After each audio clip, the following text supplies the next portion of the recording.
Que pasa to the pack? It is Pack here.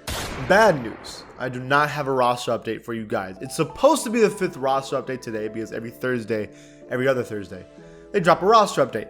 But it's, the 29th of December. I'm assuming people at 2K might not even be working this week because of Christmas and the New Year's. I know a lot of people take off for that whole week. My assumption is that 2K didn't even work today. No one at 2K worked today and they didn't even make a roster update. So, and that's okay. I think it's important to rest. And so today, this is a more relaxed, chill out. We're going to look at the end of the year roster and talk about it, analyze it. What do we think about it? Is it different from the start of the year? How surprising is it? That's what I'm going to do today. And then these next couple days, I want to make 3 videos. I want to make the most improved players of the year, the most unimproved players of the year, and then I want to make a roster update awards video. I did this one time back, I think 2K19, where essentially I was like, who was the most improved, the most unimproved, the rookie of the year, all this stuff, just everything you can imagine, like ratings wise, into an award show, right? So in the comments, I want you guys to give me an idea for what awards there should be for this video that I'm going to make probably on the 31st, the final day of 2022. So it's a chill day. Hey, if you like rosters, if you like ratings, look at the subscriber count. We're really close to 300,000 subscribers. It's unrealistic, but I would love to get to 300K by the end of the year. So let's do it. Let's try to go for it. Please subscribe if you like this kind of content. Let's get it, man. So first up is the Philadelphia 76ers. When I look at this roster, I'm disappointed because this team should be winning a little more. Now, they've been dealing with injuries really aggressively, but the addition of James Harden was a big deal.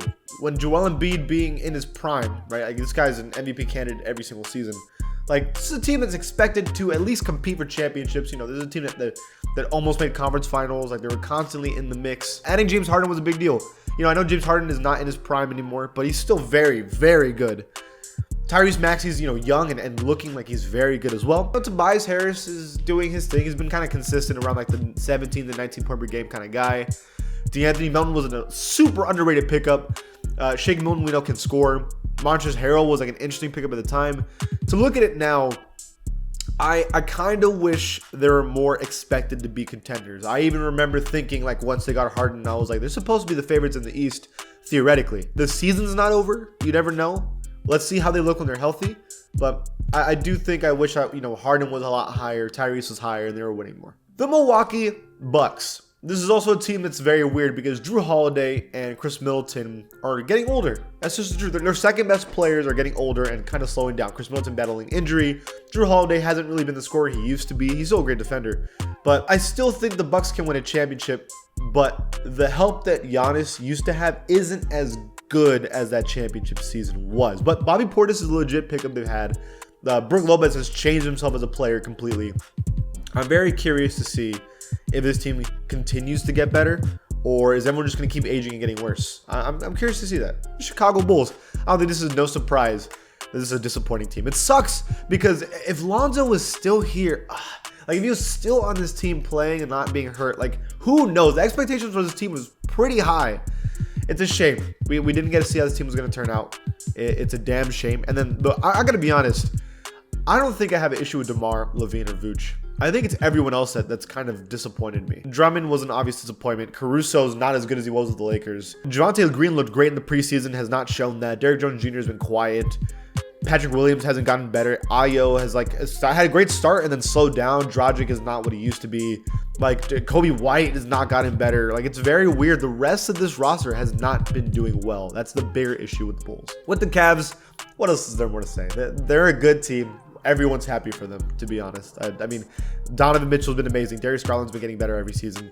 Evan Mobley's a great defender. Jared Allen, we all know, is pretty solid. Kevin Love is still, being an important piece of an NBA team at 34 is really impressive. 35 almost. Karis LeVert's at least doing okay.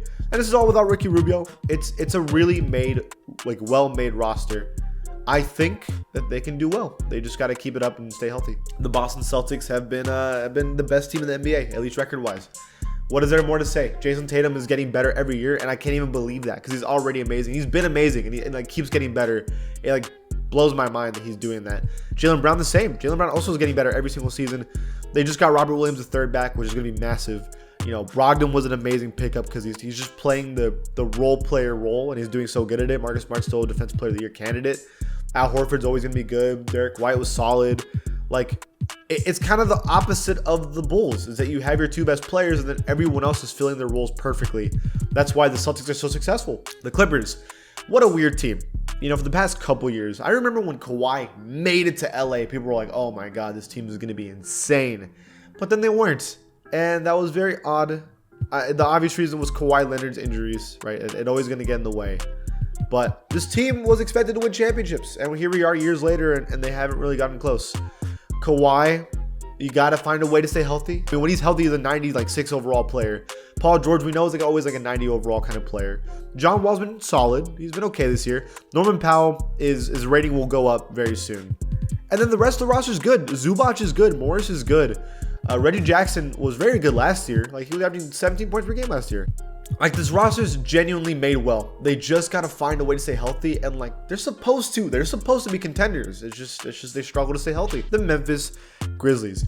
It sucks. Like, the biggest thing, right? Because I mean, obviously you can talk about Ja Morant's like rating growth, and like it's obviously impressive to me. But what's more impressive is the fact that he's been doing as well as he has. This team has been doing as well as they have without either Jaren Jackson Jr. or Desmond Bane on the court at all times. One has been injured all season. They've never played together this year. It's a shame. Imagine when everyone on this roster is healthy. Like, they're getting that, and they're young. They're young. Morant's 23. Jaren Jackson Jr. is 23. Desmond Bane's 24. Dylan Brooks and Trey Jones 26. Like, this is a young roster. Santi Aldama is really good, and he's 21. Just wait. I mean, maybe they're not going to win a championship this year, next year, but like, the future is theirs, at least as of today. The Atlanta Hawks. You know, I'm going to say that I called this. They were never expected to be good together. DeJounte Murray's not a shooting guard. He's a point guard. And they added him to the Hawks. Now, in theory, it made sense because you're giving Trae Young a defender who can slash. But the thing is, DeJounte Murray's been struggling really hard at finishing in the paint this year. And he's a point guard. He needs the ball in his hand. And when you have Trae Young, you know, being the ball dominant player, because he's the better player, of course he's going to be the ball dominant player, it just doesn't work. And I said, this is such a weird move for the Hawks. It doesn't make sense. I know that he's a defender, I know that he can play defense, but that's not like necessarily what the Hawks need. You'd rather get a true shooting guard or small forward than DeJounte Murray. It just didn't make sense to me. The move didn't make sense at all, and it's showing pretty clearly with the Atlanta Hawks. Who knows what they're gonna do? John Collins hasn't gotten better, and then DeAndre Hunter's getting better, but slowly. It's you know, they're in a weird place. The Miami Heat, a team that just a couple years ago went to an NBA Finals, is kind of slowed down, but it's weird. I don't think anyone's necessarily playing bad. Jimmy Butler, Bam, and Tyler Hero are all playing really well, in my personal opinion. Kyle Lowry's, you know, he's 36 years old as a point guard. You can only expect so much from him. Oladipo's been injured the entire time. The bench has actually been like Martin Strauss. Like everyone's been good. The only person that hasn't been good is Duncan Robinson. Like, what's the issue with the Heat? Maybe just everyone in the NBA just got better. Maybe that's the big thing, but I don't know. The Heat are not as good as they're supposed to be. They're not bad. It's a very weird situation for the Heat. For the Charlotte Hornets, it's actually a damn shame because we expected them to be actually pretty good this year. LaMelo Ball, who is going to be healthy. You have Gordon Hayward still. Kelly Oubre is a good player. Terry Rozier is a good player. And then you're going to have Miles Bridges, but it all fell apart. Miles Bridges ended up doing what he did. LaMelo Ball ends up getting hurt for most of the year. And then all of a sudden, that dream of being a playoff team dies immediately. It's a shame, but still, at the end of the day, you have LaMelo Ball, who's obviously good, and you hope you get Wemby in the draft. And all of a sudden, you're looking good again. But, man, the Hornets have just been not getting lucky for a long time. The Jazz are easily the biggest surprise of the season. If we're going to have a shocker team of the year, it's going to be the Jazz. They lose Donovan Mitchell. They lose Rudy Gobert. Big question marks around the team. And yet, Lauri Markkanen ends up becoming the best player on this team, and they're succeeding. Now, I don't know if they'll make the playoffs, but they're looking good. You know, Mike Conley's older, playing defense, doing okay.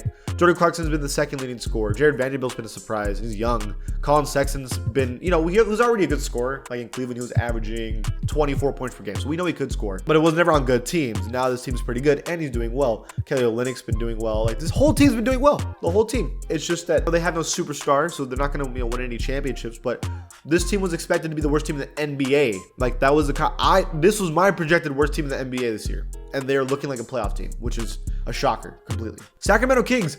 Okay, I will say that I thought they had a shooter's chance at making playoffs, but I didn't think it would actually happen. It was a theory. I was like, adding Sabonis, who we know is an all-star level player. De'Aaron Fox is getting better every season. I was like, hey, this roster's not bad because you had Harrison Barnes. You were adding Keegan Murray, who I thought was going to be Rookie of the Year. You had Davion Mitchell. I was like, this team doesn't even look that bad. But then add on Kevin, who looked really good. Malik Monks, who's scoring a lot. And then all of a sudden, this team looks really good. Again, a team that can make the playoffs. No one expected that. It's a transformation for the Sacramento Kings, which is really impressive. And another surprising team for sure. The New York Knicks. The New York Knicks are up for interpretation. What do you think, right? Some people believe the Knicks are like this media-heavy team that if they're not winning championships every season, they're a bust. But then you got other people who think, well, the Knicks just need to get into the playoffs because they've been bad for 20 years. I'm one of the people that think the Knicks just need to be decent and they should be happy, right? Like, I say this. RJ Barrett's 22. Mitchell Robinson's 24. Emmanuel Quigley's 23. Obi Toppin's 24. You have a very, very young roster. To me, I think the Knicks' dream should be get better every season, and then when your players are in their prime, you try to win championships or at least compete for better playoff spots. But just make the playoffs right now. Just find a way to make the playoffs. Adding Jalen Brunson was a meme. Everyone thought it was a ridiculous pickup for a lot of money, but it's proven to be very useful. He's been very good. Julius Randle's kind of looking like that 2021 player that he was. He's coming back to that form. RJ Barrett got a lot better at the second part of the year. The Knicks are looking like a playoff team. And to me, that's way more important for them than winning championships right now because it's unrealistic. I think they're in a good spot. The Los Angeles Lakers. Well, it's a damn shame because Anthony Davis is hurt, so their dreams of winning a championship or even making the playoffs is kind of dead. LeBron James has carried a lot of teams in his career, but a team with no other 80 overall would be really hard to do at 38 years old. He's having a good year statistically, but Russell Westbrook hasn't been good. Lonnie Walker was doing good, but now slowing down. Austin Reeves has just been okay, but everyone else, like Thomas Bryant's been okay, but everyone else has been terrible. Like, this isn't enough to make the playoffs in the West. It's still pretty good. Anthony Davis, if he's healthy, I think this was an easy playoff team, but it is what it is. Orlando Magic. I've talked about this team, and I've kind of said the same thing every single time, but just one more time. Paolo Banchero's 20. Franz Wagner is 21. Michael Carter Jr. is 23. Bull's 23. Markelle Fultz is 24. Cole Anthony's 22. Wagner's 25. Mo Bamba's 24. Everyone's young. And if that's the case, you should be very excited about the Orlando Magic coming into the next couple seasons, especially if they get Wemby. Like, just watch out, bro. The Mavericks. Well, Luka Doncic is having himself an MVP caliber season. He was actually expected to be the MVP at the start of the year because the rest of the roster was not very good. Now, when I say not very good, it's not true. Christian Wood was an amazing pickup, but I didn't know if he was going to be enough to win a championship with the Mavericks. And when you don't start the man, when he's your second best player, that really ruins the chances of winning championships, right? Spencer Dinwiddie was already having a bad season last year, so he was already, the expectations for him are already pretty low. And the rest of the roster just isn't very good. So, they're just kind of proving the doubters right. That this team, Luka Doncic can average 60, 20, and 10 every single night. But if the rest of the roster is not performing, they're not going to do anything. And that's looking like to be the case. I will say that Luka has the opportunity to be a 98 to even a 99 overall if he continues his form. But the rest of the team, not so much. The Brooklyn Nets. So you have Kevin Durant, Kyrie Irving, Ben Simmons. We all thought this team was going to be dog because Ben Simmons didn't get better, right? Kyrie Irving wasn't playing basketball. And so Kevin Durant was going to have to find a way to carry Nicholas Claxton. TJ Warren wasn't healthy. So Nicholas Claxton and Patty Mills. That was what was expected of the Brooklyn Nets. There was no way they were going to be good. But Kyrie Irving finally starts playing basketball again and apologizes for all the stuff that he said and did. Ben Simmons is turning into maybe the best role player in the NBA with elite defense and really good, efficient inside scoring. And then Nicholas Claxton got better. TJ Warren's back and actually performing at a decent level. And your bench players aren't doing terrible. So, KD and Kyrie are going off. This team is looking like one of the best teams in the NBA again. Who would have thought, right? I'm happy for them. I think they have a real shot of winning a championship, but they're gonna have to get all the nonsense that they've been able to avoid this last couple of months and keep it that way. The Denver Nuggets look good, man. The Denver Nuggets look good. These ratings are not representative of how good the Nuggets are. Yes, Nikola Jokic, back-to-back MVPs and 96 overall. But Jamal Murray's way higher than 83. Aaron Gordon's low-key been higher than an 83 lately. Michael Porter Jr. is playing better and looking like an 83.